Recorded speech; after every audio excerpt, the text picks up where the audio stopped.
Okay, இப்போ மணமகனுடைய தோழர்கள் என்ன பண்ணுவாங்க? மணமகளை அழைத்து கொண்டு வருவாங்க. என்ன சொல்லுது பாருங்க, 1 தெசலோனிக்கேயரின் புஸ்தகம் 4ஆம் அதிகாரம் 17ஆம் வசனத்தை வாசிங்க. பின்பு உயிரோடு இருக்கிற நாமும் கர்த்தருக்கு எதிர்கொண்டு போக மேகங்கள் மேல் அவர்களோட கூட ஆகாயத்தில் எடுத்துக்கொள்ளப்பட்டு இவ்விதமாய் எப்பொழுதும். நல்லா கவனிங்க, இங்க மணமகன் எங்க வந்து நிக்கிறாருன்னு சொன்னோமா? மத்திய ஆகாயத்துல வந்து நிப்பாரு சொன்னோமா? அதே போல அங்க மணமகன் எங்க நிக்கிறாரு?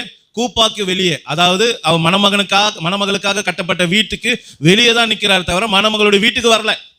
அப்ப அந்த கூப்பாக்கு வெளியேன்றது எதற்கு அடையாளமா இருக்கு? மத்திய ஆகாயத்துக்கு அது அடையாளமா இருக்கு. நல்லா கவனிச்சுக்கொள்ளுங்க. ஓகே, அடுத்து 1 தெசலோனிக்கேயர் 4ஆம் அதிகாரம் 16ஆம் வசனத்தை வாசிங்க. ஏனெனில் கர்த்தர் தாமே ஆரவாரத்தோடும் பிரதான தூதனுடைய சத்தத்தோடும் தேவ எக்காலத்தோடும் வானத்திலிருந்து இறங்கி வருவார். ஆமே, நல்லா கவனிங்க. இங்க அழகா அங்க வசனம் சொல்லுது பாருங்க, கர்த்தர் தாமே ஆரவார சத்தத்தோடும் அப்படின்னு சொல்லப்பட்டிருக்கு. இந்த வார்த்தை ஆங்கிலத்தில் நீங்க வாசிங்கன்னா ஷவுட் ஆஃப் த லார்ட் அப்படின்னு சொல்லப்படும், கர்த்தருடைய சத்தம் என்று சொல்லப்பட்டிருக்கும். நல்லா கவனிங்க. இதே சத்தம் எங்க கேட்டுச்சுன்னா யோவான் 11ஆம் அதிகாரம் 43ஆம் வசனத்தை வாசிங்க.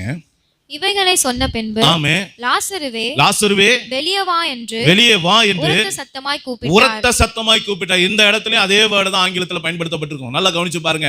அப்போ ஆரவாரம் என்பது என்ன? அந்த மரித்தோரை உயிரோடு எழுப்புகிற கர்த்தருடைய சத்தம். நல்லா கவனிச்சுங்க, என்னது? மரித்தோரை உயிரோடு எழுப்புகிற கர்த்தருடைய சத்தமா இருக்கிறது. அப்போ அந்த சத்தம் முதலாவது வருது. இரண்டாவது என்ன சொல்லுது? பிரதான தூதனுடைய சத்தத்தோடும் தேவ எக்காலத்தோடும் சொல்லப்பட்டிருக்கு. இந்த தேவ எக்காலம் இந்த இடத்துல பயன்படுத்தப்பட்ட வார்த்தை என்னன்னா, நம்ம வாசிச்சல 100வது எக்காலம் ஊதும் போது ஜனங்க புறப்படுவாங்க. அந்த 100வது எக்காலத்துக்கு என்ன பேர் சொன்னேன்? டெக்கியா அக்கடோலா அப்படின்ற எக்காலம். அந்த வேர்டை தான் இந்த இடத்துல பயன்படுத்தப்பட்டிருக்கு.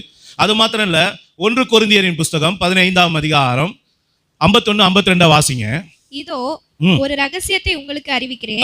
நாம் எல்லாரும் நித்திரை அடைவதில்லை, ஆகிலும் கடைசி எக்காலம் துணிக்கும் போது ஒரு நிமிஷத்திலே ஒரு இமைப்பொழுதிலே நாம் எல்லாரும் மறுரூபமாக்கப்படுவோம்.